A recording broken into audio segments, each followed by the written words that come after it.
السلام علیکم ناظرین، عبد الحمید ادم کی ایک خوبصورت غزل آپ لوگوں کے ذوق کی نظر۔ تسکین کی صورت کیا ہوگی، آرام کا امکان کیا ہوگا، جو درد کے جزو ہستی ہے اس درد کا درماں کیا ہوگا۔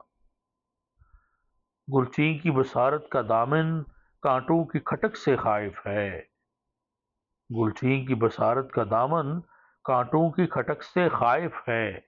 یہ ظرف ہے جب آگاہی کا، عرفان گلستاں کیا ہوگا۔ کلیوں کی نگاہیں حیراں ہیں، گلچوں کے تصور ویراں ہیں۔ آغاز بہاراں کے صدقے، انجام بہاراں کیا ہوگا۔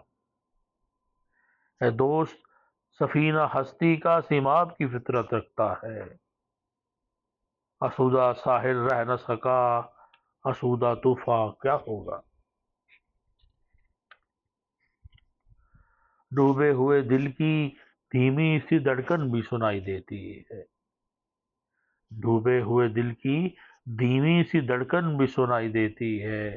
اب اس سے زیادہ سناٹا شام بیاباں کیا ہوگا۔ ہر دور فتادہ مایوسی ہوتی ہے طرب انگیز دم، ہے اتنا اندھیرا رستے میں، منزل پہ چراغاں کیا ہوگا۔ تسکین کی صورت کیا ہوگی، آرام کا امکان کیا ہوگا، جو درد کے جزوے ہستی ہے اس درد کا درماں کیا ہوگا۔